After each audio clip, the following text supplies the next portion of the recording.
She clutched her child against her chest, blood seeping through her torn dress as gunshots echoed across the Dakota plains behind them. "We're not safe," Rose Flanagan whispered to her trembling 6-year-old daughter, her Irish accent thick with terror and exhaustion.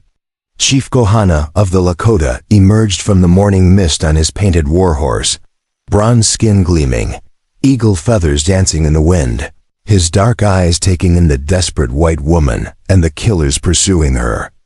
What happened next would shatter every rule of frontier survival and forge an alliance that would echo through the blood-soaked canyons of the Dakota Territory for generations to come. Before we jump back in, tell us where you're tuning in from, and if this story touches you, make sure you're subscribed, because tomorrow I've saved something extra special for you. Dakota Territory, September 1876. The sun rose like a copper, coin over endless grasslands that stretched to the horizon, painting the sky in shades of amber and crimson that matched the blood already spilled across this contested land. 3 months had passed since Lieutenant Colonel George Armstrong Custer and his 7th Cavalry had been wiped out at the Little Bighorn, and the frontier burned with a hatred so fierce it consumed everything in its path, white against red. Settler against warrior, civilization against the wild heart of the untamed West. Rose Flanagan pressed herself against the rough bark of a cottonwood tree, her 6-year-old daughter Lily clutched so tightly in her arms that she could feel the child's rapid heartbeat against her own chest. They had been running for 2 days through the unforgiving Dakota wilderness, surviving on creek water and wild berries, their feet bloody in boots never meant for such desperate flight. Behind them, growing closer with each passing hour, came the sound of hoofbeats and the voices of men who had already proven they would kill without mercy or hesitation. The morning mist clung to the valley floor like smoke from a dying campfire, and through it came the thunder of approaching horses. Rose counted at least 5 riders, maybe more, their shouts carrying across the grassland with the ugly promise of violence. These were not soldiers or lawmen, but something far more dangerous. Bounty hunters and gunfighters hired by powerful men to clean up loose ends and silence inconvenient witnesses. They had already murdered her husband Patrick in cold blood outside their homestead near Fort Abraham Lincoln, and now they wanted to finish what they had started by eliminating the only person who could testify to what she had seen. "Mama, I'm scared," Lily whispered, her small hands fisting in Rose's torn calico dress.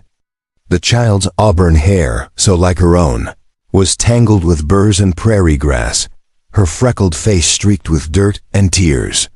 She had been brave beyond her years during their desperate flight, never complaining about hunger or thirst, following her mother's whispered instructions without question.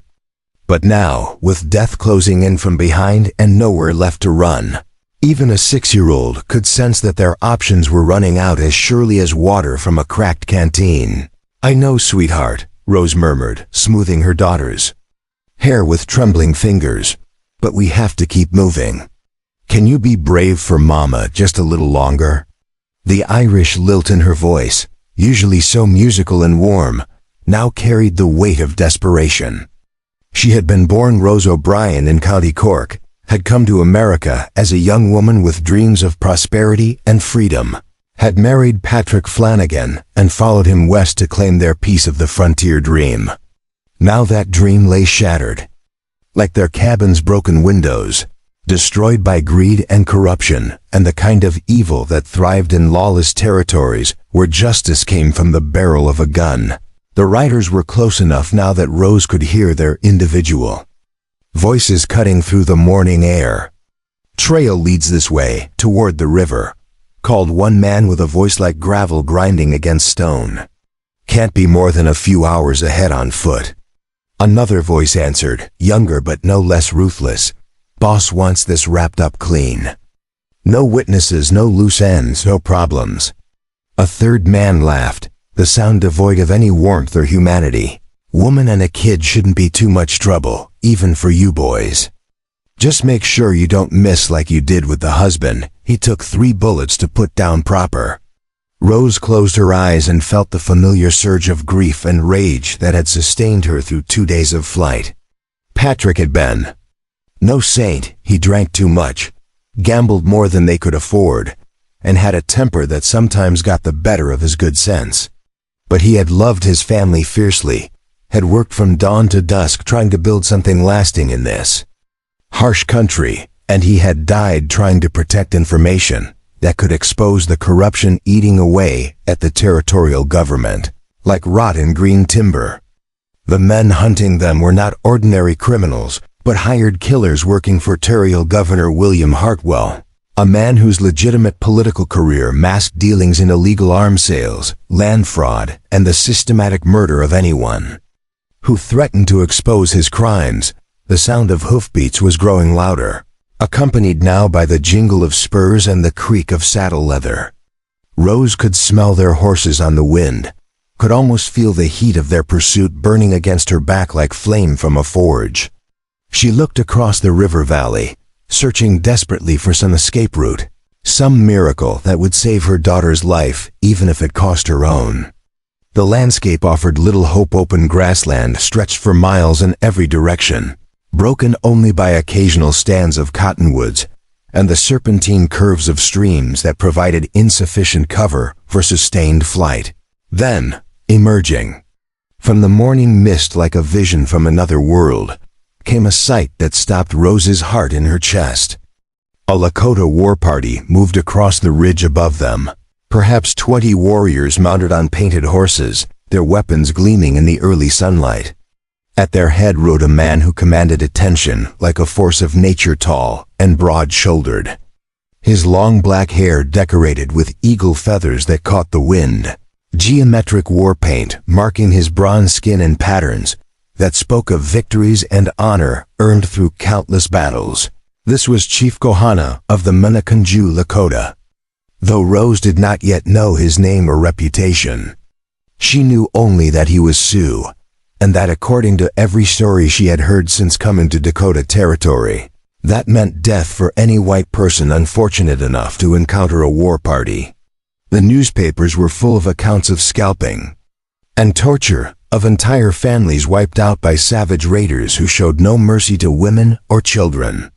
Yet as Rose pressed herself deeper into the shadows of the cottonwood grove, clutching Lily against her chest, she found herself facing a terrible choice between certain death at the hands of the bounty hunters behind her and probable death at the hands of the warriors above.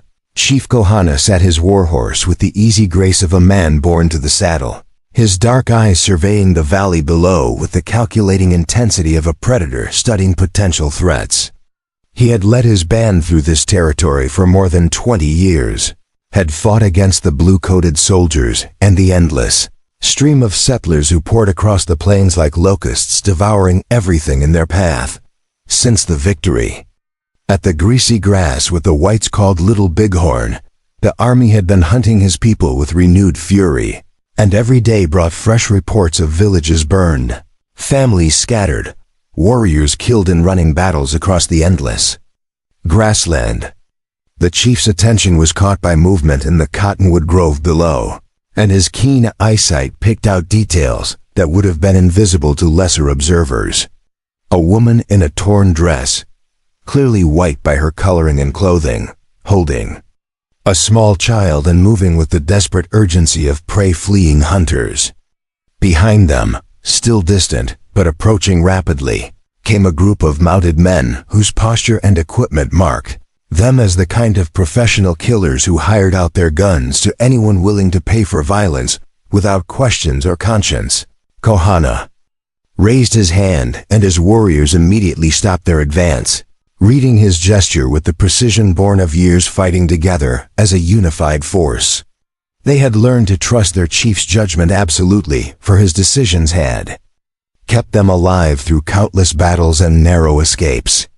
Now they watched as he studied the scene unfolding in the valley below, their own eyes following his gaze to the desperate woman and child who represented everything they had been taught to hate and fear about the white invasion of their ancestral lands. The bounty hunters emerged from behind a low rise, 5 men mounted on strong horses and armed with repeating rifles and Colt revolvers. Preparing and narrating this story took us a lot of time, so if you are enjoying it, subscribe to our channel. It means a lot to us now. Back to the story. Their leader was a man Rose recognized with a sick feeling of dread: Jake Morrison, a professional killer who had earned his reputation in the mining camps of Colorado before moving north to Dakota Territory, where territorial politics and land disputes provided steady employment for men skilled in the art of making problems disappear permanently. Morrison had cold blue eyes and prematurely gray hair, and he wore his guns with the casual confidence of someone who had never hesitated to use them against any target, regardless of age or gender. "There," Morrison called, pointing toward the cottonwood grove where Rose and Lily were hiding. "Movement in those trees. Fan out, boys, and remember, no prisoners, no witnesses, no complications." His men responded with the practiced efficiency of experienced killers, spreading out to surround the grove while keeping their weapons ready. They had done this before, had cornered desperate people in similar circumstances, and they knew that cornered prey often fought with suicidal fury when protecting their young. Rose realized that her hiding place had been discovered, that within minutes the hunters would be close enough to ensure that neither she nor Lily survived the encounter. She looked up at the ridge where the Sioux war party waited, and in that moment of absolute desperation, made a choice that went against every instinct for survival she possessed. Rather than cowering in the shadows until the bounty hunters found them, she stepped out into the open meadow, Lily still clutched in her arms, and began walking directly toward the base of the ridge where Chief Kohana and his warriors waited. "Jesus Christ," one of Morrison's men swore. "She's walking straight toward the Indians." Another hunter laughed nervously. "Maybe she figures they'll kill her quicker than we will." Morrison himself said nothing, but his hand moved instinctively to his holstered Colt as he calculated the new variables this desperate gambit had introduced into what should have been a simple execution. The presence of a Sioux war party complicated everything, for while Morrison and his men were skilled killers, they were not soldiers trained for warfare against mounted warriors fighting on their home ground. Chief Kohana watched the white woman approach with growing curiosity and respect. In 20 years of warfare against the invaders, he had seen many acts of cowardice and cruelty, but he had also witnessed occasional displays of courage that transcended the boundaries of race and culture. This woman was walking toward certain death rather than allowing her child to be murdered by the men pursuing them. And that kind of maternal courage was something any warrior could understand and admire. Regardless of the color of skin or language spoken, Rose reached the base of the ridge and looked up at the painted warriors above her, her green eyes meeting the dark gaze of their chief with an intensity born of absolute desperation. She knew no Lakota words, had no way to communicate except through the universal language of a mother's love for her child. And so she did the only thing she could think of. She knelt in the prairie grass, held Lily up toward the chief, and spoke the only words that mattered in any language or culture.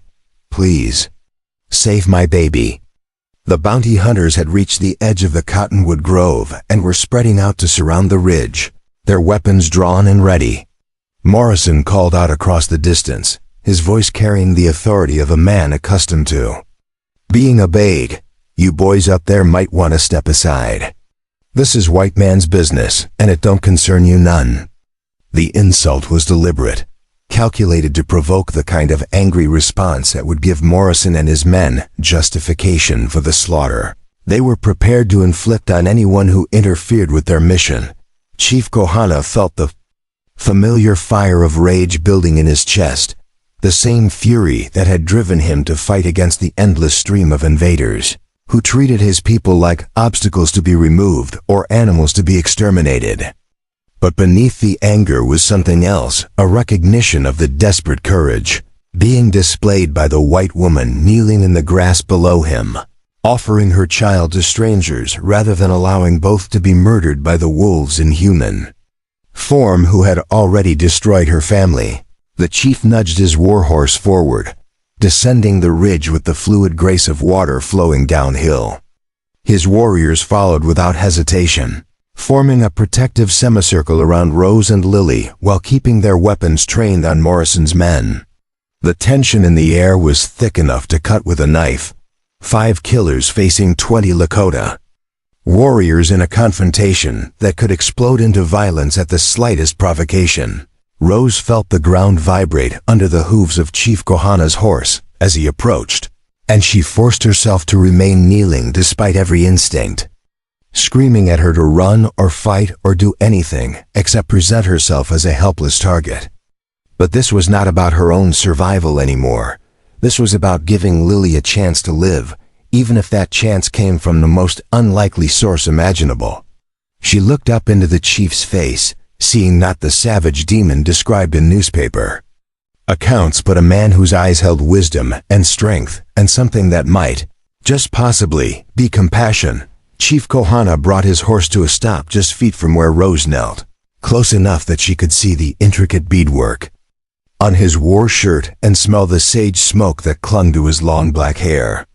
He studied her face with the intensity of a man reading signs in nature, taking in the tear tracks through the dirt on her cheeks, the desperation in her green eyes, the way she held her child with the fierce protectiveness of a she-wolf defending her den.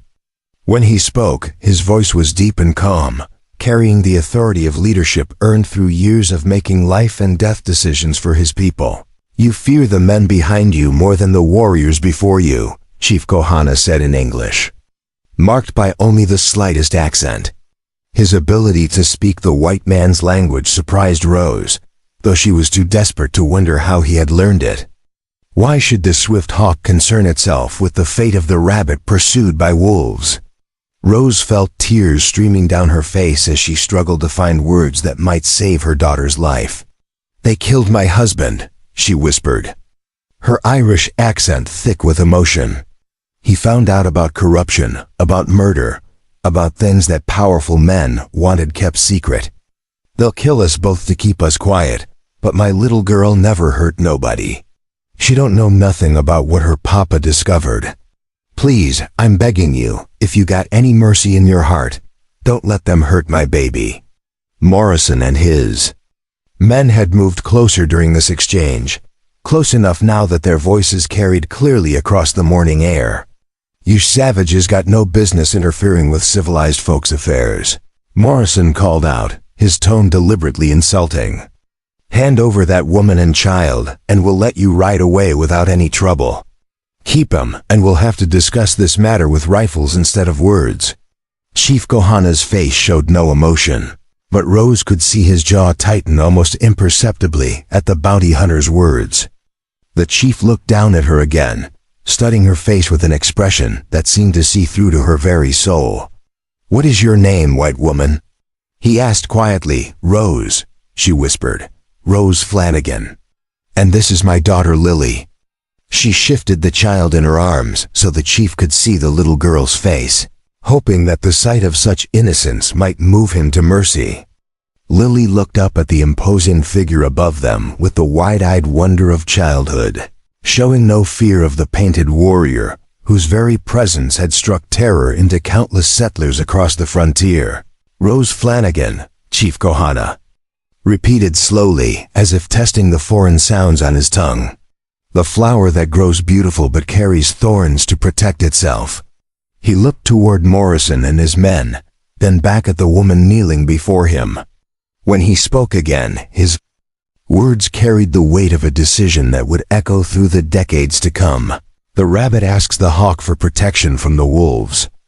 The hawk must decide if the rabbit deserves to live or if the wolves deserve to feed. The silence stretched between them like a bowstring drawn taut, filled with the potential for violence that could explode in any direction. Rose could hear her own heartbeat thundering in her ears, could feel Lily's small body trembling against her chest, could smell the sweat and leather and gunpowder that marked the approaching bounty hunters. Everything in her world had narrowed to this single moment, this choice being made by a man whose people had every reason to hate everything she represented. Chief Kohana raised his hand, and 20 Lakota warriors shifted their weapons to aim directly at Morrison and his men. The bounty hunters found themselves facing a choice between retreat and certain death, for they were skilled killers but not suicidal fools. Even Morrison, for all his cold-blooded arrogance, could count odds well enough to know that 5 men with rifles could not prevail against 20 mounted warriors fighting on ground of their own choosing. "The rabbit and her young will remain with the hawk," Chief Kohana announced, his voice carrying across the valley with unmistakable authority. "The wolves will return to their den, or they will feed the crows that circle overhead." The threat was delivered without anger or emotion, simply as a statement of fact that left no room for negotiation or compromise. Morrison's face flushed, red with fury at being outmaneuvered by what he considered inferior savages, but he was too experienced a killer to let pride override survival instinct. "This ain't over," he called out, already turning his horse away from the confrontation. "That woman's got a price on her head, and eventually someone's gonna collect it." His men followed his lead, retreating toward the distant hills while keeping their weapons ready and their eyes fixed on the Lakota warriors who watched them go with the patient intensity of predators, allowing prey to escape only this once. The Lakota village spread across the hidden valley like a collection of painted prayers against the golden prairie grass. Dozens of buffalo hide tipis arranged in perfect circles that spoke of ancient traditions and sacred geometry passed down through countless generations. Chief Kohana led his warriors through the entrance with Rose and Lily riding double on a captured cavalry horse, their arrival creating ripples of curiosity and concern that spread through the camp like wildfire. Through dry timber, children stopped their games to stare at the white woman and her daughter. Elders emerged from their lodges to study these unexpected guests, and warriors who had been sharpening weapons or tending horses gathered to witness this unprecedented breach of tribal law. Rose had never been inside a Native American village, had heard only the terrifying stories that circulated among settlers about savage camps where white captives were tortured and scalped for entertainment. Instead, she found herself surrounded by a community that seemed remarkably similar to any frontier town families going about their daily business. Women working over cooking fires, men discussing tribal affairs in quiet groups, children playing games that transcended cultural boundaries. The main difference was the complete absence of the desperate edge she had grown accustomed to in white settlements, where every face carried the weight of people pushed too far from civilization and safety. Chief Kohana dismounted near the largest tipi at the village's center, its buffalo hide walls decorated with painted scenes of battles and visions that told the story of his leadership and spiritual power. He raised his hand for silence, and the murmur of voices that had accompanied their arrival immediately died away, leaving only the sound of wind through prairie grass and the distant lowing of the horse herds that represented the tribe's wealth and mobility. When he spoke, his voice carried the authority of absolute leadership, but Rose could hear something else beneath the commanding tone, a note of uncertainty that suggested even chiefs sometimes had to make decisions that challenged everything their people believed about survival and honor. "My brothers and sisters," Chief Kohana began in Lakota, the flowing syllables of his native tongue carrying meanings and nuances that no translation could adequately capture. "Today the spirits have tested our wisdom by placing strangers in our path. The white woman and her child were being hunted by the kind of men who kill for money, the same wolves who have murdered our own families and burned our sacred places. I have chosen to offer them the protection of our lodge, but I do not make this choice lightly or without understanding the dangers it brings to our people." His words rippled through the gathered crowd like stones thrown into still water, creating circles of discussion and debate that reflected the complexity of the situation he had thrust upon them. An elderly woman stepped forward from the circle of listeners, her gray hair braided with shells and beads that marked her status as a medicine woman and keeper of tribal wisdom. This was Winona, Chief Kohana's aunt and one of the most respected voices in the village, a woman whose opinions carried weight equal to any warrior's counsel.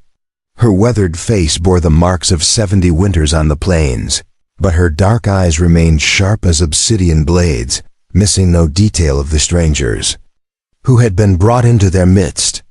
When she spoke, her voice carried the crackling authority of age and experience, demanding attention and respect from every person present. "Nephew," Winona said, using the formal address that acknowledged their blood relationship while emphasizing her right to challenge his decisions publicly. "You bring the white woman and her child into our sacred circle, at a time when the blue-coated soldiers hunt our people like rabid wolves.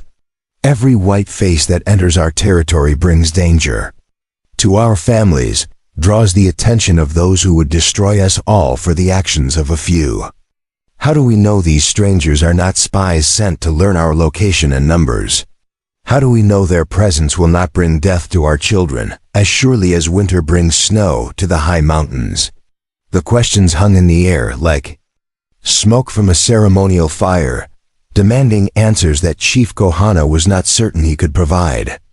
Rose could not understand the Lakota words being spoken around her, but she could read the body language and facial expressions that needed no translation. Concern, fear, anger, and confusion all warring for dominance in the faces of people whose lives had been disrupted by her unexpected presence.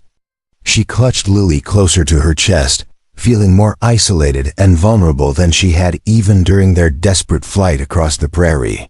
For at least then she had known where the danger was coming from, a young warrior named Tatanka. Stepped forward, his muscular frame marked by the scars of recent battles and his dark eyes burning with the kind of righteous fury that had driven his people to victory at the greasy grass. He wore a necklace of grizzly bear claws that spoke of personal courage in the face of overwhelming danger. And his voice carried the passionate intensity of youth, confronting what appeared to be a betrayal of everything he had been taught to believe about the white invasion of their ancestral lands. His words came like arrows shot from a strong bow, sharp and aimed directly at the heart of his chief's controversial decision. "Chief Kohana speaks of protecting the weak," Tatanka said, his tone respectful but challenging. "But what of protecting our own people from the consequences of harboring our enemies? The white woman's husband was killed by other whites. This is their way, to devour each other like wolves fighting over carrion. Why should we risk our children's lives to save those who would destroy us without hesitation if our positions were reversed? The spirits gave us victory over the yellow-haired soldier chief at the greasy grass, but they also warned us that greater battles are coming, battles that will determine whether our people survive or join the bones that bleach white under that shield. Prairie sun." Rose felt her cheeks burning with shame and frustration as she listened to words she could not understand but whose hostile tone was unmistakable.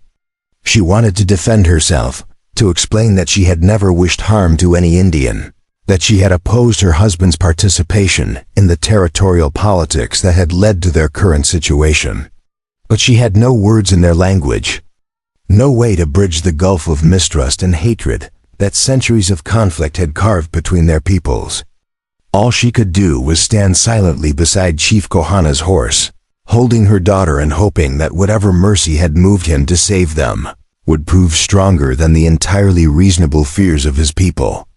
Chief Kohana listened to the arguments swirling around him with the patience of a leader who understood that good decisions required the full expression of all viewpoints, even those that challenged his authority directly. He had learned long ago that true leadership meant bearing the weight of choices that others could not or would not make, accepting responsibility for consequences that might not become clear until years had passed.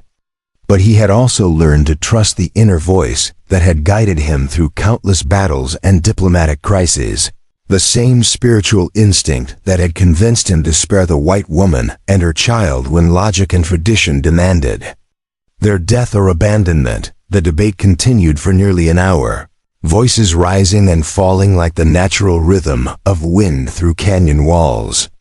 Some speakers supported their chief's decision, arguing that protecting the innocent was a sacred duty that transcended racial boundaries. Others voiced practical concerns about food supplies, winter preparations, and the increased risk of military retaliation that harboring white refugees might bring to their already precarious situation. Still others questioned whether the white woman and her child could ever truly be trusted, no matter how desperate their circumstances appeared to be. Finally, Chief Kohana raised his hand for silence, and the gathered crowd fell quiet with the instant obedience that marked a truly unified tribe. When he spoke, his words carried the weight of final decision, but also the acknowledgement of the legitimate concerns that had been raised by his people. Rose could not understand his Lakota words, but she could hear the strength and conviction in his voice, could see the way his presence commanded respect even from those who disagreed with his choices. "My people," Chief Kohana said, "we have heard wisdom from all voices, from the young warrior's fire and the elder's caution, from the mother's protective instinct and the father's concern for tribal survival. All speak truth as they understand it, and all deserve to be heard with respect and consideration. But the final choice belongs to the chief, for that is the burden the spirits have placed upon my shoulders." He paused, allowing his words to settle into the minds and hearts of his listeners, then continued with quiet authority that brooked no further argument. "The white woman and her child will remain with us through the coming winter," he announced, his decision sending ripples of surprise and concern through the assembled crowd. "They will be given shelter and food, protection and guidance, but they will also be watched carefully to ensure that our trust is not betrayed. When the snows melt and the grass grows green again, they will choose their own path to return to their people, or to find a new place in the world that the spirits prepare for all living things. Until that time, they are under my personal protection, and any harm done to them will be answered as if it were harm done to my own family." The pronouncement carried the force of sacred law, for Chief Kohana's word was absolute within the boundaries of his tribal territory. But Rose could see the mixed reactions on the faces around her, some nodding with resigned acceptance, others frowning with obvious disapproval, still others maintaining the careful neutrality of people who would wait to see how events unfolded before committing themselves to any particular viewpoint. She understood instinctively that her survival and Lily's safety would depend not only on the chief's continued protection, but on their ability to prove themselves worthy of the trust he was extending against the advice of many of his people. Winona approached Rose with the measured pace of someone accustomed to making important decisions, without haste or error. The elderly medicine woman studied the white stranger with eyes that seemed to see through flesh and bone to the spirit beneath, reading signs and portents that were invisible to less experienced observers. When she spoke, her words were directed at Rose but intended for the entire village to hear, establishing the terms and conditions under which the strangers would be permitted to remain among the Lakota people. "White woman," Winona said in careful English learned through decades of trading with frontier merchants and military interpreters, "you and your child are guests in our sacred circle, but guests must earn their place through deeds as well as words. You will work alongside our women, learning our ways and contributing to the survival of our people. Your child will play with our children, but she will also learn to respect our customs and traditions. If you prove worthy of the trust Chief Kohana has placed in you, you will find safety and acceptance among us. If you prove false or treacherous, you will discover that prairie wolves are not the only predators that hunt in the darkness." The warning was delivered without malice but with absolute seriousness, leaving no doubt about the consequences of betrayal or deception. Rose nodded her understanding, her green eyes meeting the medicine woman's dark gaze with as much sincerity as she could convey without shared language. "I understand," she said quietly, her Irish accent thick with emotion. "I'll do whatever work needs doing, and I'll teach my daughter to respect your people and your ways. We're grateful beyond words for this chance, and we won't do nothing to betray the kindness you're showing us." Winona studied Rose's face for a long moment, reading the truth or falsehood in her expression with the skill of someone who had spent a lifetime judging character and motivation. Finally, the elderly woman nodded with what might have been approval, though her manner remained reserved and watchful. "Come," she said, turning toward a medium-sized tipi decorated with painted symbols of healing and wisdom. "You and the child need food and rest. Tomorrow we will begin to see what kind of people you truly are beneath your white skin and foreign words." Rose followed Winona toward the designated tipi, Lily walking beside her on unsteady legs that were still weak from their desperate flight across the prairie. The little girl's eyes were wide with wonder at the unfamiliar sights and sounds surrounding them, the painted horses grazing nearby, the intricate beadwork on clothing and equipment, the faces of Indian children who stared at her with curiosity rather than hostility. For the first time in days, Lily seemed more interested than frightened, her natural childhood resilience already beginning to assert itself in the face of their changed circumstances. Inside the tipi, Rose found herself in a world completely unlike anything she had experienced in white settlements. Buffalo hide walls curved overhead in a perfect circle, supported by wooden poles that had been carved and decorated with symbols whose meaning she could only guess at. Woven rugs covered the ground, providing both insulation and comfort, while carefully organized bundles of clothing and equipment lined the walls in patterns that spoke of generations of accumulated wisdom about frontier survival.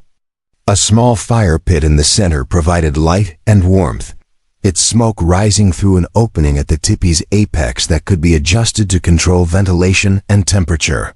Winona gestured for Rose and Lily to sit on buffalo robes arranged around the fire, then began preparing a meal with the efficient movements of someone who had performed these tasks thousands of times. She ladled stew from a pot that hung over the coals, a rich mixture of buffalo meat, wild vegetables, and herbs that filled the tipi with aromas that made Rose's mouth water despite her emotional exhaustion.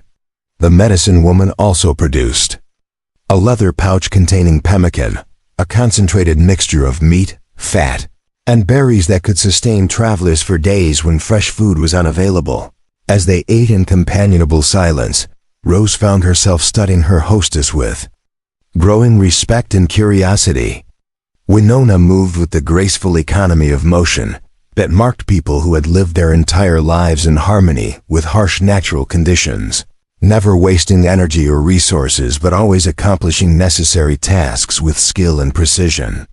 Her weathered hands told stories of decades spent crafting clothing and tools, preparing food and medicine, caring for children and elders through all the seasons of life on the Great Plains. "Your husband," Winona said suddenly, breaking the silence with words that fell like stones into still water. "He was killed by white men for learning their secrets." The statement was not a question, but an observation, delivered with the matter-of-fact tone of someone stating an obvious truth. Rose looked up from her bowl, startled by the elderly woman's directness and wondering how much Chief Kohana had told his people about the circumstances that had brought them to the Lakota village. "Yes," Rose admitted quietly, glancing at Lily to make sure the child was not listening too closely to adult conversation that might frighten or confuse her. "Patrick found out about corruption in the territorial government, about illegal arms sales and land fraud that went all the way to the governor's office. When he threatened to expose what he had learned, they sent killers to silence him permanently. We would have been next if we had stayed at the homestead."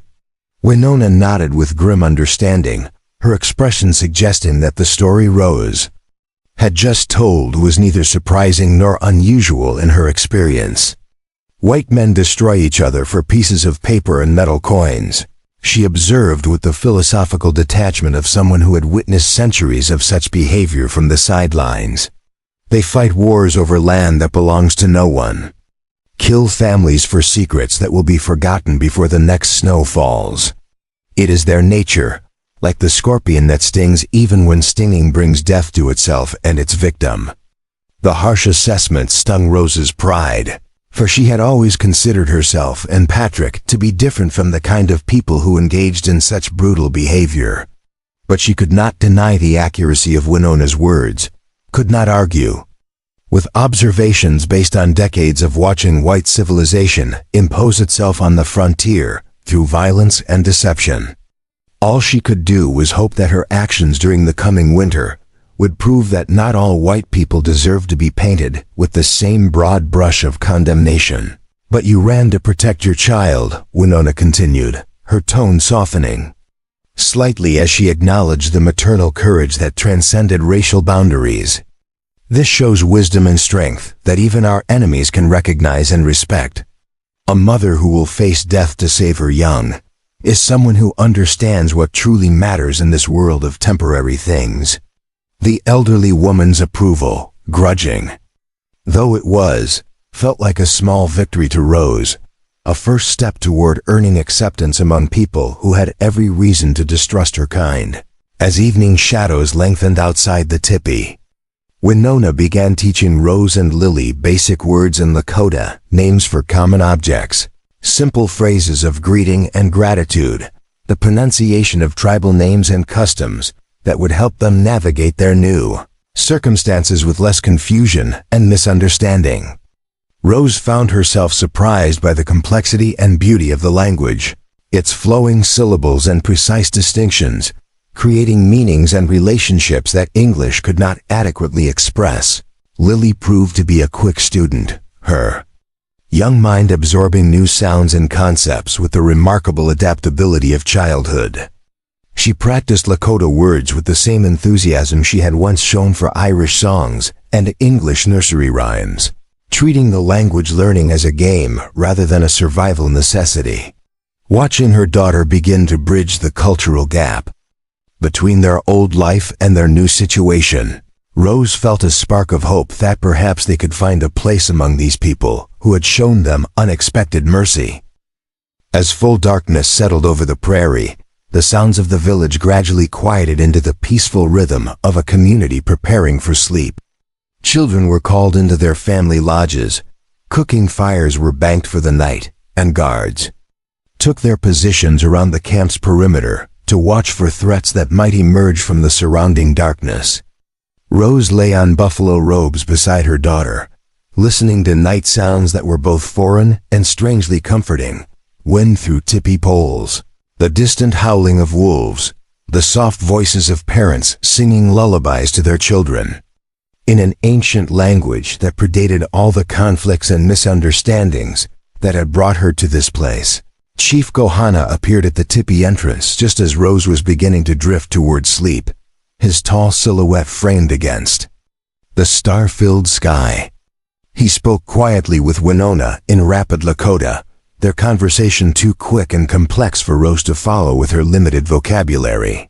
But she could hear the underlying tension in their voices that suggested important decisions were being made about her future and Lily's safety. When the conversation ended, the chief turned his attention to Rose with the formal courtesy that marked all his interactions with the white strangers he had chosen to protect. "Tomorrow begins your time of learning," Chief Kohana said, his English careful but clear. "You will work with the women, preparing for winter and proving that you can contribute to our survival, rather than being a burden that weakens us all. The test will not be easy, for our ways are not your ways, and some of our people will watch for any sign that my decision to spare your lives was an error in judgment that endangers the entire tribe." His words carried both warning and encouragement, acknowledging the challenges ahead while expressing confidence that Rose and Lily could meet them successfully. "We won't let you down," Rose promised, her voice filled with determination and gratitude. "Whatever work needs doing, we'll do it. Whatever customs we need to learn, we'll learn them. You saved our lives when you could have let those killers take us, and we'll spend every day proving that your mercy wasn't misplaced." The sincerity in her voice seemed to satisfy the chief, for he nodded with what might have been approval before, disappearing back into the darkness beyond the tipi entrance. As Rose finally surrendered to exhaustion and allowed sleep to claim her, she reflected on the extraordinary events that had transformed her from a desperate fugitive into a guest. Among people, she had been taught to fear and hate.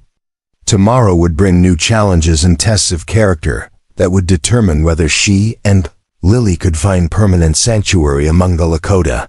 But tonight they were safe, warm, and surrounded by the kind of community protection that had seemed impossible just hours before. Outside the teepee, the prairie wind carried the scents of sage and sweetgrass, while overhead the same stars that had guided countless generations of Plains Indians continued their ancient dance across the infinite darkness of the frontier night. 3 weeks had passed since Rose and Lily's arrival at the Lakota village. 3 weeks of backbreaking labor and careful cultural navigation that had slowly earned them a grudging acceptance among Chief Kohana's people. Rose's hands were now permanently stained with berry juice from helping preserve the autumn harvest. Her back ached from hours spent scraping buffalo hides alongside the tribal women, and her arms bore the small scars that came from learning to handle the sharp tools necessary for frontier survival. But for the first time since Patrick's murder, she felt something approaching peace, the deep satisfaction that came from useful work, meaningful community, and the knowledge that Lily was not only safe but thriving in ways that would have been impossible in any white settlement. The little girl had adapted to Lakota life with the remarkable resilience of childhood, picking up the language with startling speed and forming friendships that transcended cultural boundaries. She could now braid grass into dolls with the same skill as any Lakota child, knew the proper way to approach the horses without spooking them, and had learned to identify edible plants and dangerous snakes with the confidence of someone born to the prairie. Most importantly, she had begun to smile again, the first genuine smiles Rose had seen since watching her husband die in their cabin doorway. But peace on the frontier was always temporary, always fragile, always threatened by forces beyond any individual's control. Rose first sensed something was wrong when she noticed the increase in the number of scouts Chief Kohana sent out each morning, young warriors who rode hard toward the horizon and returned with expressions that spoke of troubling news from the world beyond the hidden valley. The chief himself had become increasingly somber during the evening council meetings, his usually calm demeanor marked by the kind of tension that preceded difficult decisions and dangerous actions. The crisis began with the arrival of a Lakota messenger from Chief Sitting Bull's camp, a young warrior named Chase whose paint-splattered horse and exhausted appearance testified to days of hard riding across hostile territory. He brought news that sent ripples of fear and anger through the village like wildfire. Through dry grass, soldiers from Fort Abraham, Lincoln were conducting pacification raids against any native camps they could locate, burning villages and driving families into the wilderness with winter approaching fast. The massacre at Wounded Knee was still 6 years in the future, but the systematic destruction of Plains Indian communities had already begun with ruthless efficiency. Chief Kohana listened to the messenger's report in the formal council lodge, surrounded by his war chiefs and medicine men, while Rose worked outside tanning hides with the other women. She could not understand the rapid Lakota being spoken inside the teepee, but she could read the body language of the guards stationed around the meeting, increased alertness, hands resting on weapon handles, eyes scanning the horizon for threats that might be approaching even as they spoke. Something significant was happening, something that would affect every person in the village, whether they were Lakota by birth or refugees seeking sanctuary. The meeting lasted until well past midnight, voices rising and falling in heated debate that occasionally erupted into shouting matches before Chief Kohana's authority restored order and discipline. When the council finally dispersed, Rose could see the weight of difficult decisions etched into the chief's face like lines carved by weather and time. He walked past her workplace without acknowledgement, his mind clearly occupied by problems that required solutions no leader wanted to contemplate, but that circumstances might soon make unavoidable. The next morning brought a revelation that changed everything Rose thought she understood about her situation and the people who had offered her protection. Winona approached her at dawn while she was helping prepare the communal breakfast. The elderly medicine woman's expression more serious than Rose had seen since her arrival at the village. Without preamble, Winona began speaking in the careful English she reserved for matters of critical importance. "White woman," Winona said quietly, glancing around to ensure their conversation would not be overheard by curious children or disapproving. "Adults, there are things you must know about the danger that follows you like shadows follow the sun. The men who killed your husband are not the only threat you face. There are others, more dangerous, who seek you and your child for reasons you do not yet understand." The medicine woman's words sent ice water through Rose's veins, for she had allowed herself to believe that Jake Morrison and his bounty hunters represented the full extent of the forces arrayed against her family. "What do you mean?" Rose asked, her voice barely above a whisper. "What other men? What other reasons?" She had been so focused on the immediate threat of Morrison's hunters that she had not considered the possibility of additional enemies, operating from different motives and with different resources. The thought that Lily might be in danger from sources she had not even identified filled her with the familiar terror that had driven their initial flight across the Dakota territory. Winona studied Rose's face with the penetrating gaze of someone reading signs that others might miss, then spoke with the quiet authority of a woman who had spent decades gathering information from traders, soldiers, and other travelers who passed through Lakota territory. "Your husband discovered more than corruption in the territorial government," she said slowly. "He learned about secret agreements between white officials and certain tribal leaders, agreements that would allow mining companies to dig for gold in the Black Hills, our most sacred land, in exchange for payments that would make a few chiefs rich while destroying the spiritual heart of our people forever." The revelation hit Rose like a physical blow, for she suddenly understood implications that had been hidden from her during Patrick's investigation. Her husband had not simply uncovered financial corruption or political fraud, he had stumbled onto a conspiracy that threatened to destroy the last hope of peaceful coexistence between white settlers and native tribes. If mining companies gained legal access to the Black Hills through bribery and secret treaties, it would trigger a war that would consume the entire frontier in blood and fire. "Patrick never told me about any tribal agreements," Rose said, her mind racing as she tried to remember details from her husband's final weeks that might have hinted at the true scope of his discoveries. "He said he was investigating illegal arms sales and land fraud, but he never mentioned anything about mining rights or treaties with Indian chiefs." Even as she spoke, Rose began to recall small details that now took on new significance. Late-night visitors who spoke in hushed voices, maps spread across their kitchen table showing areas far from their homestead, Patrick's increasing nervousness, and his repeated warnings that they might need to leave Dakota territory permanently. White men rarely tell their women the full truth about dangerous business, Winona observed with the cynical wisdom of someone who had witnessed generations of broken promises and betrayed trusts. "But your husband was not the only person investigating these secret agreements. There's a white man in the territorial capital, a newspaper editor named Samuel Whitmore, who has been gathering evidence for months. The same men who killed your husband also want him dead, but he has proven more difficult to silence than a simple homesteader with a family to protect." Rose felt a spark of hope ignite in her chest at the mention of another investigator who might possess evidence that could expose the conspiracy and bring Patrick's killers to justice. "This Samuel Whitmore," she said urgently, "does he know about Patrick's murder? Does he have proof of what my husband discovered?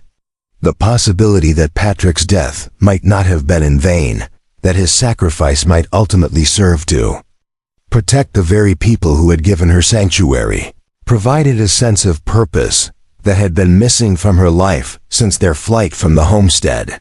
Before Winona could answer, the sound of galloping horses approaching the village sent both women scrambling to their feet in alarm. Rose's first terrified thought was that Jake Morrison had returned with reinforcements, but the hoofbeats came from the wrong direction, and carried a different rhythm than the bounty hunter's methodical pursuit. These horses were being ridden hard by people who knew the terrain intimately, people who were racing against time to deliver urgent news to Chief Kohana and his war council. 3 Lakota scouts thundered into the village center, their horses lathered with sweat and their faces grim with the kind of news that no one wanted to hear, but everyone needed to know. The lead rider was a veteran warrior named Akacheta, whose scarred face and missing left eye testified to years of fighting against white encroachment on tribal lands.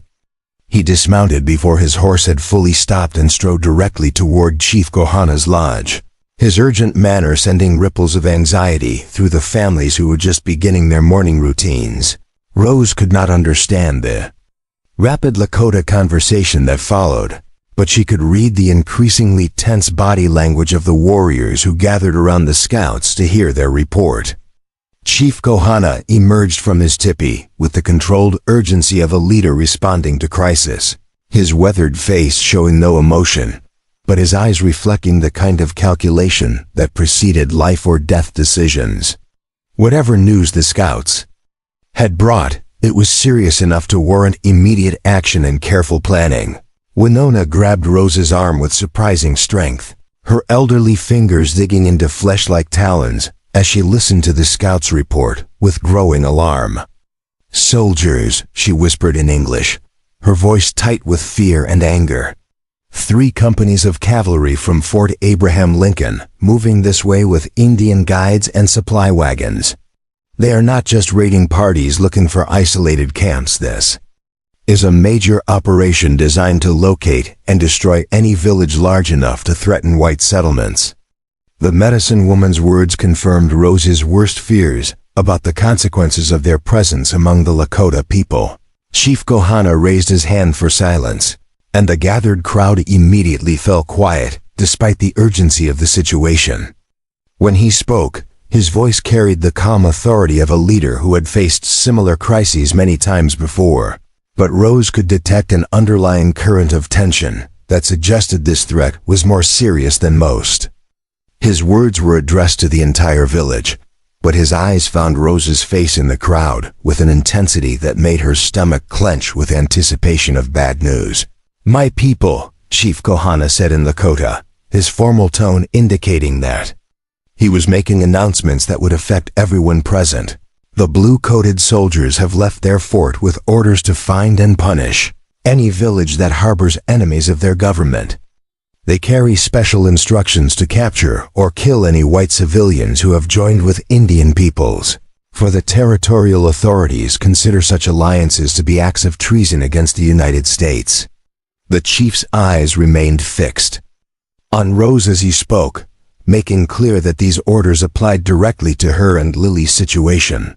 Rose felt the world spin around her as the implications of the chief's words sank into her consciousness like stones dropping into deep water. Not only had their presence brought military attention to the peaceful village that had offered them sanctuary, but the territorial government had apparently issued specific orders for their capture or execution.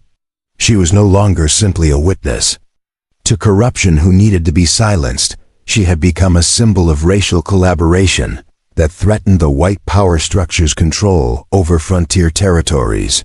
The village erupted into controlled chaos as families began preparing for immediate evacuation, a procedure they had clearly rehearsed many times during their years of conflict with white authorities. Women gathered essential supplies and bundled them for transport. Men checked weapons and prepared horses for hard riding. Children were given instructions about staying close to adults and following emergency procedures without question or delay. The entire community moved with the coordinated efficiency of people who had learned to pack their lives into bundles that could be carried on horseback within hours of receiving warnings about approaching threats. Rose stood frozen in the middle of the bustling activity, paralyzed by the knowledge that her presence had brought disaster to people who had shown her nothing but kindness and protection. Lily clung to her mother's skirt with the frightened confusion of a child who could sense adult panic but could not understand its source. her small voice asking questions that Rose had no idea how to answer. How could she explain to a 6-year-old that their attempt to find safety had instead endangered an entire village of innocent people? Chief Kohana approached through the crowd of preparing families, his expression unreadable, but his manner suggesting that he had reached conclusions about Rose and Lily's future that might not align with their hopes for continued sanctuary. When he spoke, his voice was quiet but firm, carrying the authority of decisions that had been made after careful consideration of all available options. Rose braced herself for the words that would send them back into the wilderness, to face whatever fate awaited refugees with no resources and no allies. Rose Flanagan, the chief said formally, using her full name in a way that emphasized the gravity of the situation. The time has come for you to choose your path forward. The soldiers seek you and your child specifically, and our scouts report that they travel with the same bounty hunters who killed your husband. If you remain with our people, you will bring death to our families and destruction to our village.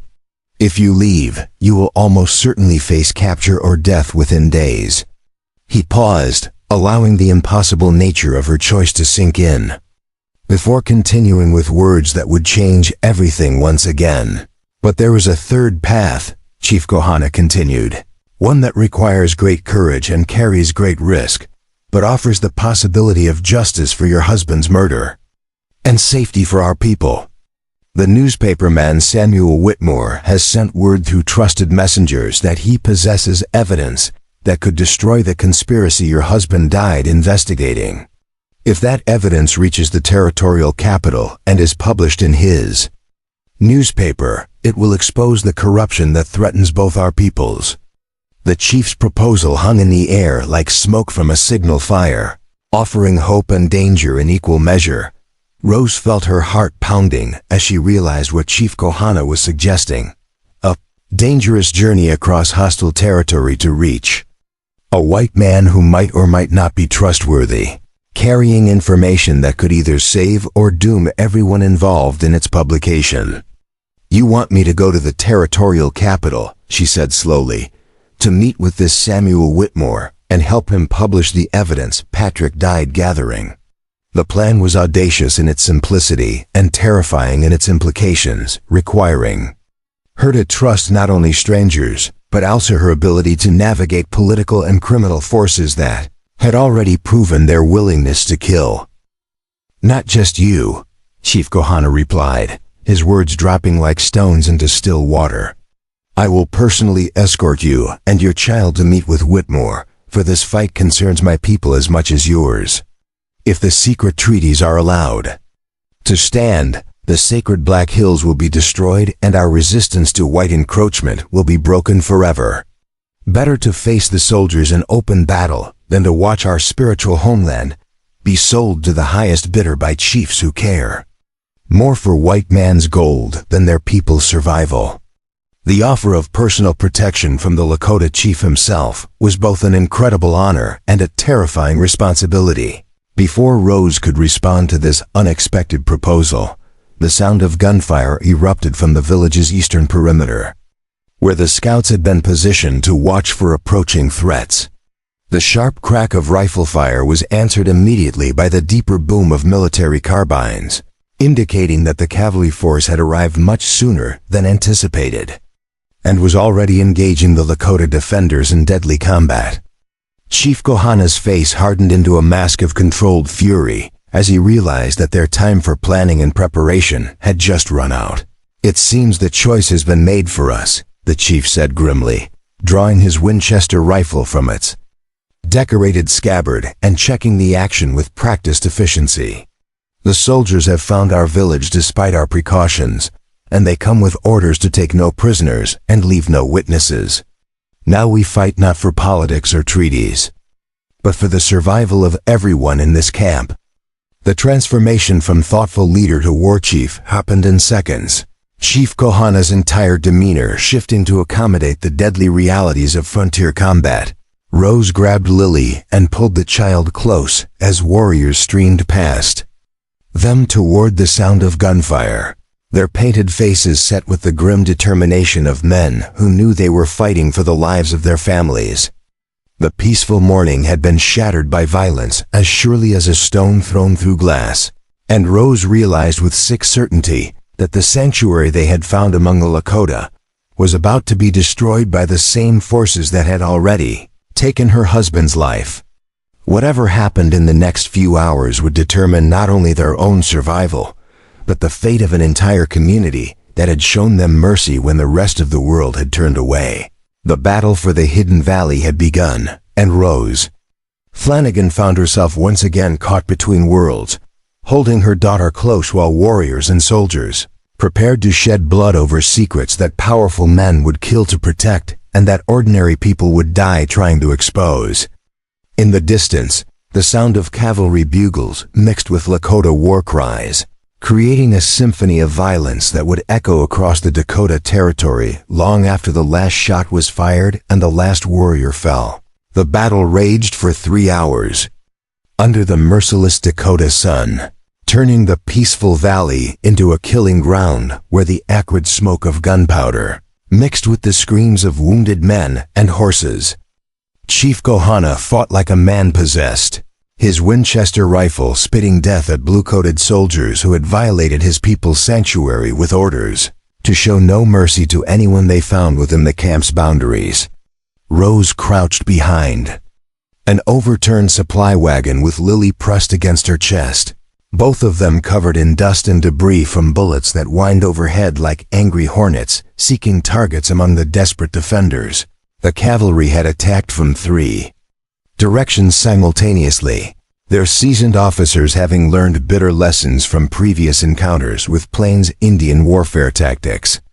Captain Marcus Henley led the assault with the cold professionalism of a West Point graduate who viewed this operation not as a battle between enemies, but as an extermination mission designed to eliminate problems that diplomacy and negotiation had failed to resolve. His orders from Territorial Governor William Hartwell were explicit: capture the Irish woman and her child alive if possible, but ensure that no witnesses survived to testify about what they had seen or learned during their time among the Lakota. Rose watched in horror as Lakota warriors fell under the disciplined volleys of cavalry carbines, their traditional weapons and superior horsemanship no match for the overwhelming firepower that modern military technology had placed in the hands of their enemies. Young Tatanka, the warrior who had questioned Chief Kohana's decision to harbor white refugees, died with a cavalry saber through his chest while trying to protect a group of children fleeing toward the river. His death seemed to symbolize the futility of resistance against forces that possessed not only superior weapons, but also the unlimited backing of a government determined to eliminate any obstacle to its expansion across the continent.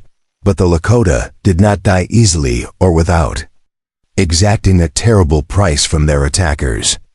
Akecheta, the scarred scout who had brought warning of the approaching soldiers, turned the village's horse herd into a weapon by stampeding the animals directly into the cavalry's left flank, creating chaos and confusion that allowed dozens of families to escape into the rough terrain beyond the valley. Winona, despite her 70 years, worked frantically to evacuate wounded warriors and children to hidden caves where they might survive even if the battle was lost completely. Chief Kohana appeared at Rose's hiding place like a ghost materializing from smoke and gunfire, his war paint streaked with sweat and his clothing torn by bullets that had passed close enough to taste death without claiming his life. Blood ran from a shallow wound across his left shoulder, but his dark eyes burned with the fierce determination of a leader who refused to accept defeat even when facing impossible odds. When he spoke, his voice carried the urgency of someone who had concluded that conventional resistance was doomed and that survival required desperate gambles. "The time for fighting is over," Chief Kohana said grimly, reloading his rifle with practiced efficiency while keeping his eyes fixed on the advancing soldiers. "My warriors cannot hold them much longer, and when the defenses collapse, every person in this valley will be slaughtered like buffalo trapped in a box canyon." You and your child must escape now while confusion still masks your movements, and reach Samuel Whitmore before these killers silence him as they have silenced your husband." The chief's words carried the weight of a final order, delivered by a commander who understood that personal survival sometimes required abandoning everything else that mattered. Rose felt her throat constrict with emotion as she realized that Chief Kohana was preparing to sacrifice himself and his remaining warriors to give her and Lily a chance to reach safety and expose the conspiracy that had brought such destruction. To his people, "I can't leave you here to die," she protested, her Irish accent thick with tears and desperation. "You saved our lives when you could have turned us away, and I won't abandon you now when you need help most." The thought of fleeing while brave men died to protect her felt like a betrayal of everything Patrick had believed about honor and responsibility. "You will abandon us," Chief Kohana replied with quiet firmness, "because that is the only way. Our deaths will have meaning beyond the satisfaction they give to our enemies. If you reach Whitmore and help him publish the evidence of this conspiracy, the world will know that we died fighting corruption that threatened both our peoples. If you remain here and die with us, our sacrifice becomes meaningless, and the men who ordered this massacre escape justice forever." The logic was irrefutable, but that did not make the choice any easier to accept. Before Rose could argue further, a tremendous explosion shook the ground beneath them as cavalry artillery found the range on the village's main defensive position. The blast sent debris flying in all directions and created a gap in the Lakota defenses that soldiers immediately began exploiting with disciplined advance tactics. Chief Kohana cursed in his native tongue, recognizing that the battle's outcome was no longer in doubt and that every minute of delay brought the slaughter of innocents closer to reality. "There is a path through the rocks behind my lodge," the chief said urgently, pointing toward a narrow canyon that led away from the valley through terrain too rough for cavalry pursuit. "Follow it until you reach the old trading post at Crow Creek, then take the freight road south toward the territorial capital. Find Samuel Whitmore at the offices of the Dakota Herald newspaper. He will be expecting you because I sent word through our allies among the half-blood traders who move between our worlds." The escape route Chief Kohana described would require days of dangerous travel through hostile territory, but it represented the only realistic chance for reaching civilization alive. Rose nodded her understanding while gathering the few possessions she could carry during their flight. Patrick's leather journal containing his investigation notes, the small bag of gold coins they had saved for emergencies, and a revolver that Chief Kohana pressed into her hands along with ammunition and instructions for its use. Lily clung to her mother with the silent desperation of a child who sensed that their world was about to change again in ways too terrible for young minds to comprehend fully. "Tell Whitmore about the secret treaties," Chief Kohana continued, his words coming in rapid bursts between the crash of gunfire and the shouts of men dying violently just yards away. "Tell him about Governor Hartwell's bribes to corrupt chiefs who would sell the Black Hills for white man's gold. Tell him about the arms dealers who supply weapons to both sides of every conflict, profiting from bloodshed while pretending to serve peace." The chief's instructions carried the weight of a dying man's final testament, delivered with the intensity of someone who understood that these might be the last words he would ever speak to another human being. A cavalry bugle sounded the charge, and the remaining Lakota defenders prepared for the final assault that would determine whether any of them lived to see another sunset. Chief Kohana gripped his rifle with hands that showed no tremor despite the hopelessness of his situation, his warrior's spirit refusing to acknowledge defeat, even when death rode toward him on horseback with sabers gleaming in the afternoon. "Son," he looked at Rose one final time with eyes that held no fear, only the calm acceptance of a man who had lived according to his principles and was prepared to die defending them. "Go now," he commanded, his voice carrying absolute authority, despite the chaos surrounding them. "Run as you have never run before, And do not look back no matter what sounds you hear from this place. Remember us not as savages who died fighting civilization, but as people who died fighting corruption that would have destroyed the sacred places of this continent." With those words, Chief Kohana turned away from Rose and Lily forever, striding toward the advancing soldiers with his rifle raised and his war cry echoing across the blood-soaked valley. Rose ran through the narrow canyon with Lily clutched against her chest, her feet finding purchase on loose rock and scattered stones. While the sounds of battle gradually faded behind them, the child had mercifully fallen silent. Whether from exhaustion or shock, Rose could not tell, but the absence of crying made their flight less likely to attract attention from pursuers, who might follow once the main battle was concluded. Every step carried them further from the people who had shown them kindness, and closer to an uncertain future that depended entirely on finding one honest man in a territory controlled by murderers and thieves.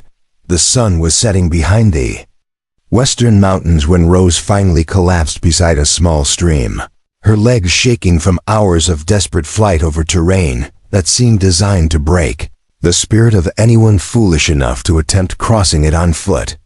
Lily stirred in her arms and asked for water in the mixture of English and Lakota that had become her natural speech during their weeks among Chief Kohana's people, reminding Rose that her daughter had lost not only their recent sanctuary, but also friendships and cultural connections that could never be replaced or recovered. As darkness fell across the Dakota territory, Rose made camp in a shallow cave that offered protection from wind and concealment from anyone who might be tracking them through the wilderness. She had no way of knowing whether Chief Kohana and his warriors had survived the cavalry assault, no information about which members of their adopted Lakota family might have escaped to carry on the fight for their people's survival. All she knew was that dozens of good people had died to give her and Lily this chance to reach Samuel Whitmore, and that failure to complete their mission would render those sacrifices meaningless. The next 3 days passed in a blur of hunger, exhaustion, and constant vigilance as Rose followed the route Chief Kohana had described through country that grew more civilized, but no less dangerous with each mile covered. She encountered freight wagons and traveling merchants, but dared not reveal her identity to strangers who might be connected to the conspiracy. She was fleeing or motivated by the substantial bounty that Governor Hartwell had placed on her capture. Instead, she posed as a widow traveling to join relatives in the territorial capital, using her Irish accent and feminine helplessness to deflect suspicious questions while gathering information about conditions ahead. The old trading post at Crow Creek had been burned to the ground, its charred timbers still smoldering when Rose arrived with Lily on the morning of their second day of flight. Local settlers told conflicting stories about what had happened. Some claimed Indian raiders were responsible. Others whispered about military action against civilians suspected of trading with hostile tribes. Rose suspected the truth was simpler and more sinister. Someone had eliminated the trading post because it served as a communication link between Chief Kohana's people and sympathetic whites who opposed territorial corruption. On the 4th day after the battle, Rose and Lily finally reached the outskirts of Yankton, the territorial capital that represented their only hope of finding Samuel Whitmore alive and willing to risk everything to publish the evidence that had already cost so many lives. The town bustled with the commercial energy of a frontier community, growing rapidly through government contracts and business opportunities that seemed to multiply like weeds in fertile soil. But beneath the surface prosperity, Rose could sense the tension and fear that marked a society built on violence and maintained through systematic intimidation of anyone who questioned official policies. The Dakota Herald newspaper occupied a modest building on the town's main street, its windows covered with iron bars that suggested its owner had good reason to fear retaliation from powerful enemies. Rose approached the front door with Lily's hand clutched tightly in her own, knowing that everything she and Chief Kohana's people had suffered would be worthless if Samuel Whitmore had already been silenced by the same forces that had murdered Patrick and destroyed the Lakota village. She knocked on the reinforced door and waited for an answer that would determine whether justice was still possible in a territory where corruption seemed to have infected every level of government and society. The door of the Dakota Herald opened to reveal a man who looked like he had been expecting death to come knocking for weeks. Samuel Whitmore stood in the shadowed doorway with a shotgun in his hands and eyes that reflected the haunted wariness of someone who had learned that truth-telling in Dakota territory carried a price measured in blood and bullets. His graying hair was disheveled from sleepless nights spent writing articles that powerful men wanted suppressed, and his clothes bore the wrinkled appearance of a man who had been sleeping in his office rather than risking the journey home to a house that might be watched by hired killers. When he saw Rose and Lily on his doorstep, his weathered face registered first confusion, then recognition, then a grim satisfaction that suggested their arrival confirmed suspicions he had been harboring for days. "Rose Flanagan," Samuel said quietly, lowering his shotgun but not setting it aside completely.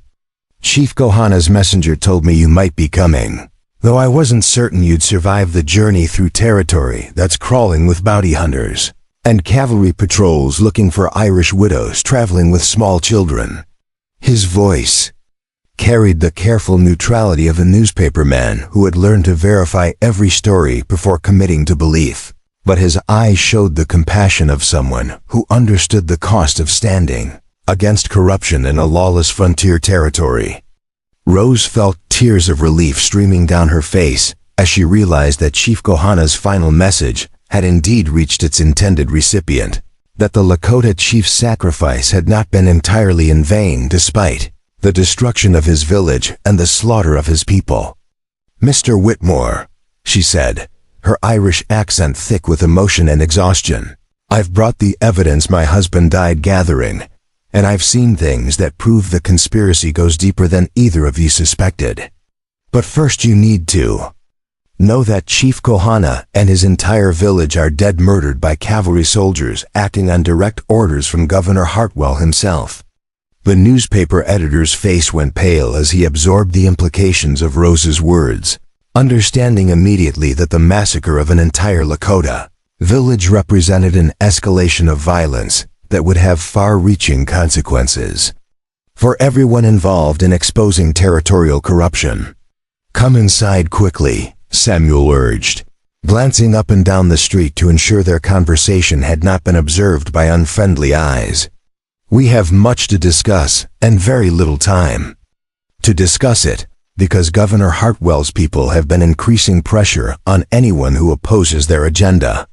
He ushered Rose and Lily into the newspaper office, barring the door behind them with movements that spoke of recent practice and defensive preparations. The interior of the Dakota Herald resembled a fortress more than a newspaper. Office furniture had been arranged to provide cover from potential gunfire. Windows were blocked with heavy wooden shutters, and stacks of printed newspapers served as improvised barricades around the printing press that represented Samuel's primary weapon in his war against territorial corruption. The air was thick with ink fumes and tobacco smoke, while oil lamps provided the only illumination in a space that had been deliberately darkened to prevent snipers from acquiring clear targets through the iron-barred windows. Samuel gestured for Rose and Lily to sit on a makeshift couch constructed from newspaper bundles while he poured coffee that had been brewing so long it resembled liquid tar. "Before we discuss what you've brought me," he said carefully, "I need to know exactly what happened to Chief Kohana and his people, because the official reports I've been receiving claim that cavalry forces engaged hostile Indians who were raiding settler communities along the Missouri River." The editor's skeptical tone suggested he doubted the accuracy of military accounts, but he needed first-hand testimony to challenge official versions of events. Rose described the attack on the Lakota village in vivid detail, her words painting a picture of systematic slaughter that contradicted every claim about defensive actions against hostile raiders. She explained how the cavalry had surrounded the peaceful camp at dawn, how Captain Henley's soldiers had shown no interest in taking prisoners or negotiating surrender, and how Chief Kohana had died fighting to give her and Lily time to escape, with evidence that could expose the conspiracy behind the massacre. Samuel listened with the focused attention of a professional journalist, occasionally asking questions that clarified important details, while taking careful notes in shorthand that would protect his sources if his records were ever seized by hostile authorities. The attack wasn't random military action, Rose concluded, her voice steady despite the pain of remembering friends who had died protecting strangers. It was a deliberate attempt to eliminate witnesses to Governor Hartwell's secret dealings with corrupt tribal leaders, and to silence anyone who might testify about illegal arms sales and mining rights in the Black Hills. Chief Kohana died because he knew too much about treaties that would have sold his people's sacred land to the highest bidder. The accusation hung in the air like gunpowder smoke, requiring proof that could withstand legal challenges and political pressure from territorial authorities. Samuel set down his coffee cup and retrieved a leather portfolio from a hidden compartment beneath his desk, his movements suggesting that he had been preparing for this moment for months. Your husband wasn't the only person investigating these illegal treaties, he said, opening the portfolio to reveal dozens of documents, photographs, and handwritten statements that represented years of careful investigation. I've been gathering evidence since rumors first began circulating about secret negotiations between territorial officials and certain tribal leaders who were willing to accept bribes in exchange for mining concessions. The scope of Samuel's investigation was far more extensive than Rose had imagined possible. The documents Samuel showed her painted a picture of corruption that reached from local trading posts to the highest levels of territorial government, involving not only Governor Hartwell, but also federal officials in Washington who had approved illegal treaties without congressional oversight. Mining companies had been paying enormous bribes to secure exclusive rights to gold deposits in the Black Hills, while arms dealers had been supplying weapons to both sides of frontier conflicts to maximize profits from ongoing violence. The conspiracy encompassed banks, shipping companies, military contractors, and political organizations that viewed the Dakota Territory as a source of unlimited wealth to be extracted through any means necessary. But documentation alone be sufficient to bring these people to justice, Samuel continued grimly. We need witnesses willing to testify publicly about what they've seen, and most of the people who possess that knowledge are now dead. He looked directly at Rose with an intensity that made clear the crucial importance of her testimony. You're one of the few survivors who can connect Governor Hartwell directly to the murders and massacres that have been carried out to protect this conspiracy, which makes you both invaluable as a witness and extremely dangerous to keep alive. Rose felt the familiar chill of fear as she realized that reaching Samuel Whitmore had not ended her ordeal, but had instead placed her at the center of a conflict that would determine the future of the entire Dakota Territory. What do you need me to do? She asked quietly, glancing at Lily, who had fallen asleep on the improvised couch, despite the adult conversation swirling around her. The sight of her daughter sleeping peacefully in the midst of such dangerous circumstances reminded Rose that whatever choices she made would affect not only her own survival, but also the future of an innocent child who had already lost too much. I need you to swear out a formal deposition describing everything you witnessed, from your husband's murder to the massacre at Chief Kohana's village, Samuel replied. Then I need you to be prepared to testify before a federal grand jury that I'm hoping to convene through contacts I have in the Justice Department. But first, we need to get this story published in newspapers across the country before Governor Hartwell's people can silence us permanently. The plan was ambitious and dangerous, requiring Rose to expose herself to public scrutiny, while hoping that federal authorities could be trusted to protect witnesses against territorial corruption before Rose could respond to Samuel's proposal. The sound of breaking glass from the front of the building announced that their worst fears were being realized. Armed men were forcing entry into the newspaper office, their heavy boots and whispered commands indicating professional killers, rather than random criminals seeking easy targets. Samuel grabbed his shotgun and motioned for Rose to take Lily toward the back exit. He had prepared for exactly this situation, but the sound of splintering wood from that direction indicated that the building was being attacked from multiple directions simultaneously. "Jake Morrison," Rose whispered, recognizing the gruff voice issuing orders to the men surrounding the newspaper office. The bounty hunter who had killed Patrick had finally tracked them to their last refuge, bringing enough firepower to ensure that no witnesses survived to testify about territorial corruption or frontier massacres. Samuel's face hardened with grim determination as he realized that months of careful investigation were about to be destroyed, along with everyone who possessed knowledge of Governor Hartwell's criminal activities.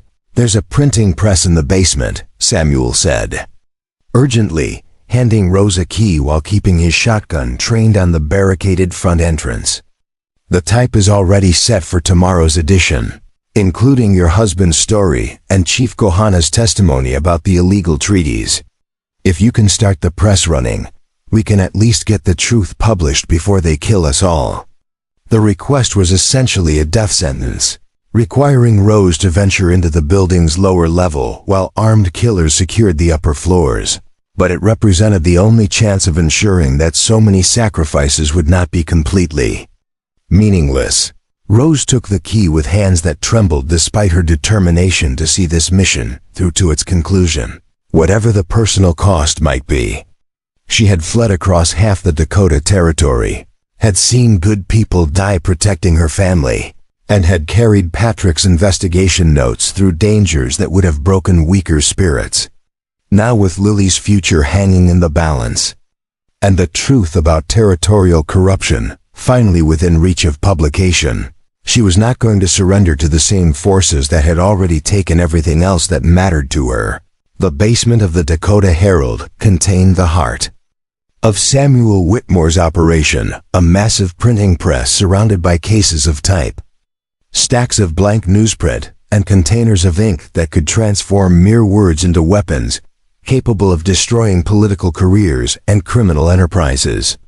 Rose had never operated such equipment before, but desperation and determination can provide remarkable education in necessary skills. She began following the instructions Samuel had shouted over the sound of splintering wood and shouted threats, her hands working frantically to start the mechanical process that would distribute the truth across the American frontier. Above her head, the battle for the Dakota Herald had begun in earnest, with Samuel's shotgun roaring defiance at bounty hunters who possessed superior numbers and firepower, but lacked the moral authority that comes from fighting for justice rather than money.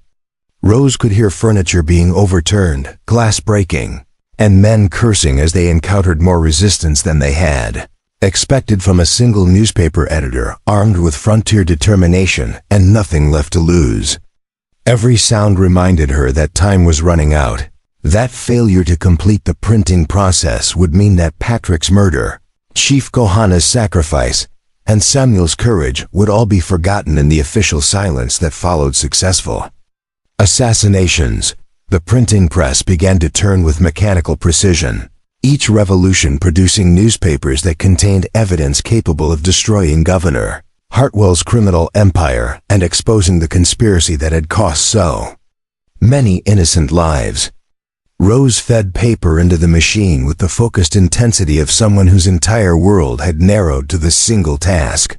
While upstairs the gunfight continued with an intensity that suggested neither side was willing to retreat or surrender.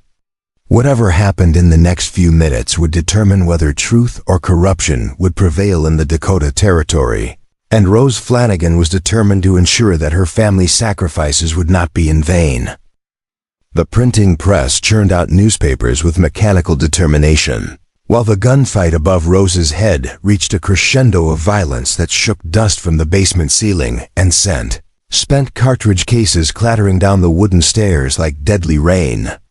Each newspaper that rolled off the press carried headlines that would destroy Governor Hartwell's criminal empire, Territorial governor linked to Indian massacre. Illegal mining treaties exposed. Corruption reaches Washington. But Rose knew that printing the truth was meaningless unless someone survived to distribute it to the American people who deserved to know how their government was conducting business on the frontier. Samuel Whitmore's voice carried down from the main floor, hoarse from shouting orders and breathing gunpowder smoke, but still defiant in the face of overwhelming odds. "You can kill me, Morrison," the editor yelled between shotgun blasts. "But those newspapers are already rolling, and copies are going out on tonight's mail wagon to every major city between here and Washington. Your boss picked the wrong fight this time." Rose could hear the grim satisfaction in Samuel's voice as he realized that his months of investigation were finally bearing fruit, even if the cost of victory might be measured in his own blood. Jake Morrison's response came in the form of increased gunfire and shouted curses that revealed his growing frustration with what should have been a simple assassination, becoming a protracted battle that was attracting unwanted attention from local authorities. The bounty hunter had expected to find a frightened newspaper editor and a helpless Irish widow, not a fortified position defended by people who understood that they were fighting for something more valuable than their own lives. Every minute of delay increased the risk that federal marshals or honest territorial officials might arrive to investigate the disturbance. Rose finished loading the last sheet of newsprint into the press and began the process of bundling the completed newspapers for distribution, her hands working with desperate efficiency while her mind calculated how many copies would be needed to ensure that the truth reached enough people to make suppression impossible. She had learned during her weeks among the Lakota that survival sometimes required thinking beyond immediate personal safety to consider the larger consequences of individual choices. And now she applied that wisdom to a situation where her daughter's future depended on exposing corruption that reached the highest levels of territorial government. The sound of splintering wood from the basement entrance announced that Morrison's men had finally located the stairs leading to the newspaper's production facility, their heavy boots descending toward Rose's position with the methodical precision of professional killers who knew their business well. Rose grabbed Lily and pulled the child behind the massive printing press, using the iron machinery as a shield while searching for weapons that might provide some defense against armed men who had already proven their willingness to murder women and children without hesitation. But salvation came from an unexpected quarter as the basement suddenly filled with new voices speaking in rapid Lakota, followed by the distinctive war cries that had terrified white settlers across the Great Plains for generations. Chief Kohana's nephew Chaske burst down the stairs with a dozen Lakota warriors at his back, their painted faces and traditional weapons, creating a scene that seemed to bridge centuries of cultural conflict in a single moment of violent confrontation. The young war chief had survived the cavalry massacre and tracked Morrison's forces across 200 miles of hostile territory, driven by the kind of blood debt that Plains Indian culture never forgot or forgave. The bounty hunters found themselves caught between Samuel Whitmore's shotgun above and Lakota war axes below, their superior numbers and modern weapons suddenly meaningless in close-quarters combat where traditional skills and desperate courage counted more than technological advantages. Jake Morrison himself appeared at the top of the basement stairs, just as Chaske's tomahawk buried itself in the chest of the first gunman to descend, his cold blue eyes widening with the shocked recognition that his prey had found protectors he had never anticipated. "Flanagan woman," Chaske called out in careful English while his warriors systematically eliminated Morrison's men with the brutal efficiency of people avenging murdered families. "Chief Kohana's spirit watches over you still. These killers will join the soldiers who destroyed our village in the place where cowards go when they die without honor."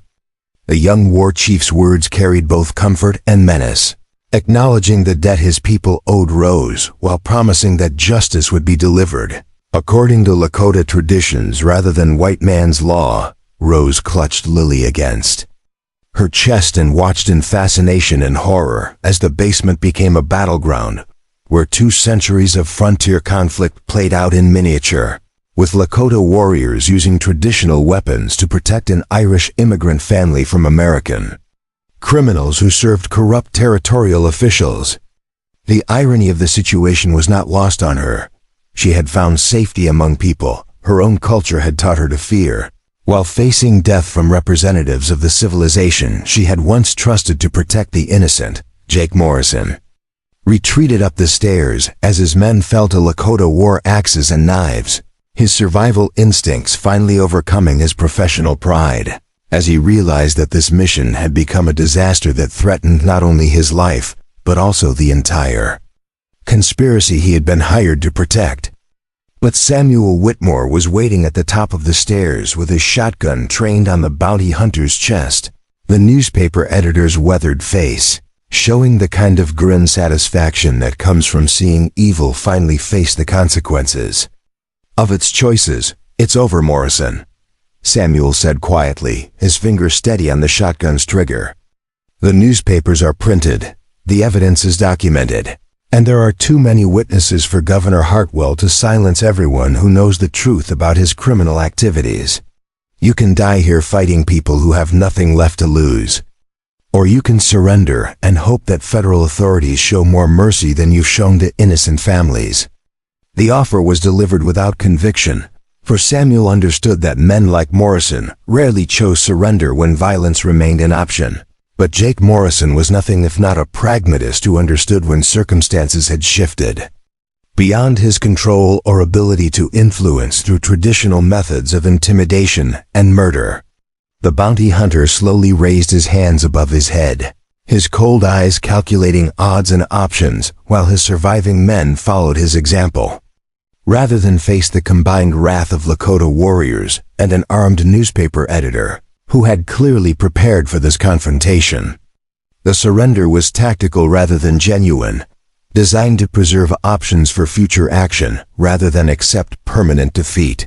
"This ain't finished, Whitmore," Morrison said with quiet menace. "Governor Hartwell has resources you can't imagine, connections that reach all the way to Washington. Publishing a few newspapers won't be enough to bring down an organization that's been building power for decades." The threat carried weight because it was probably accurate. Exposing corruption was often easier than eliminating it, especially when corrupt officials possessed the resources to fight back through legal and illegal channels. Samuel nodded, acknowledgement of Morrison's warning while maintaining his shotgun's aim at the bounty hunter's chest. "Maybe so," the editor replied calmly, "but those newspapers are going to make it a lot harder for your boss to operate in darkness and secrecy. Sometimes sunlight is the best disinfectant for political corruption, and I've just opened every window in the Dakota Territory." The newspaperman's confidence was based on years of experience with the power of public exposure to destroy criminal enterprises that depended on official protection and public ignorance. Chasky emerged from the basement with his warriors, their traditional weapons cleaned and their painted faces showing the grim satisfaction of men who had avenged murdered kinsmen according to ancient laws that predated American legal systems by thousands of years. The young war chief approached Rose with the formal courtesy that Plains Indian culture reserved for honored guests and protected allies, his manner acknowledging her courage in completing the mission that had cost Chief Kohana his life. "Rose Flanagan," Chask said in careful English, "my uncle's spirit can rest knowing that his sacrifice brought justice to those who murdered our people and stole our sacred lands. The newspapers you have made will tell the world that Lakota people died fighting corruption, not civilization, and that white friends like you and Samuel Whitmore prove that honor exists in all races when brave hearts choose to do what is right." The young chief's words carried the weight of formal recognition, marking Rose as someone who had earned respect through actions rather than birth or cultural background. Federal marshals arrived at the Dakota Herald just as dawn was breaking over the territorial capital, their presence indicating that Samuel Whitmore's contacts in Washington had been more effective than even he had dared hope. The lawmen took Jake Morrison and his surviving gunmen into custody while collecting the evidence that Rose and Samuel had assembled, their professional manner suggesting that the investigation would be thorough and the prosecution's vigorous.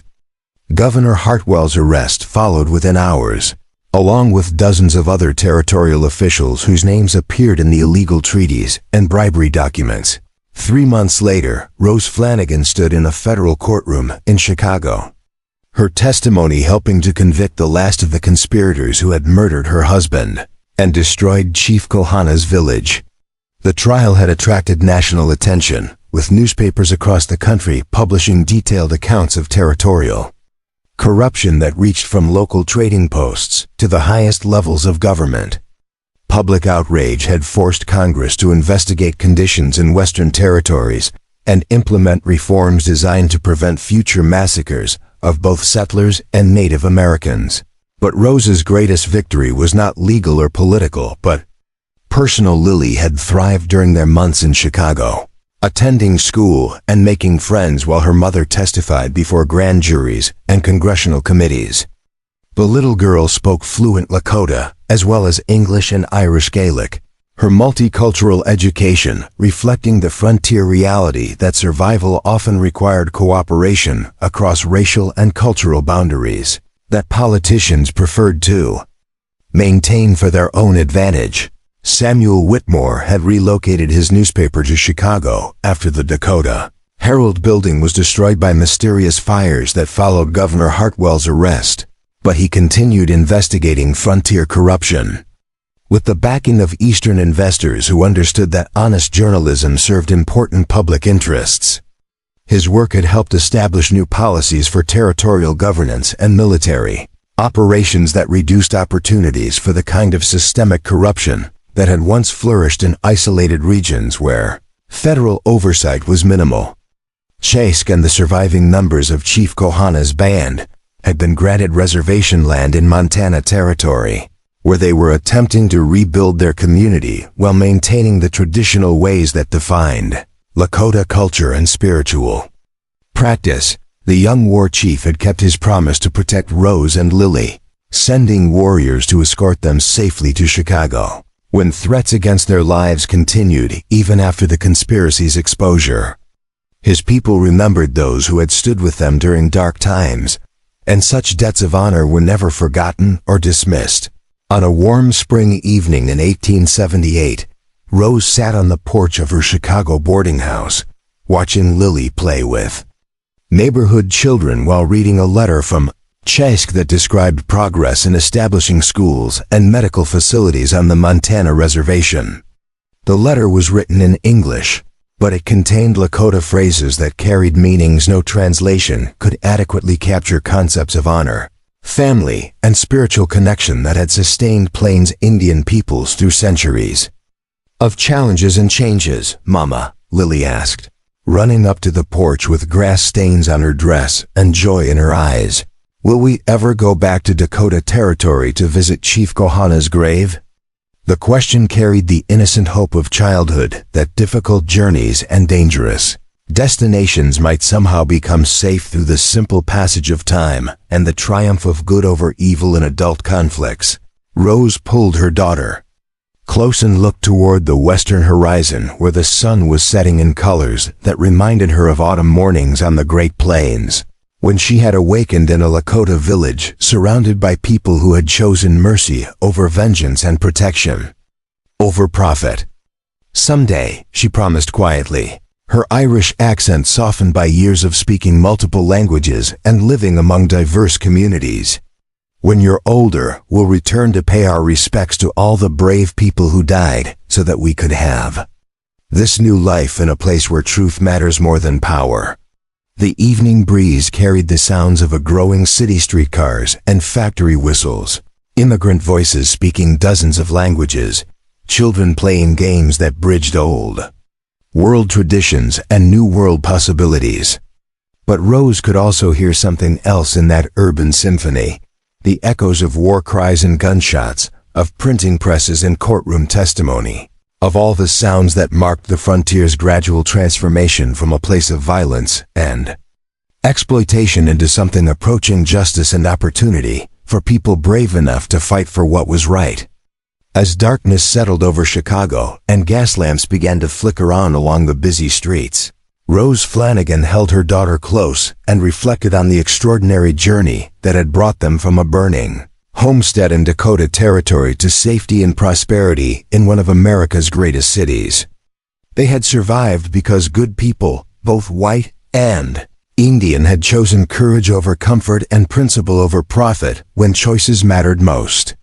The frontier was changing, slowly and often violently, but it was changing towards something better than what had come before, and in that knowledge, Rose found the peace that had eluded her since the night Jake Morrison's bullets had shattered her old life and set her on a path that led through prairie storms and Lakota villages, through newspaper offices and federal courtrooms, to this moment of quiet satisfaction on a Chicago porch where an Irish immigrant woman could raise her daughter in freedom while honoring the memory of a Sioux chief who had proven that mercy was stronger than hatred and that justice was worth any sacrifice required to achieve it. Up next, you've got two more standout stories right on your screen. If this one hit the mark, you won't want to pass these up. Just click and check them out. And don't forget to subscribe and turn on the notification bell so you don't miss any upload from us.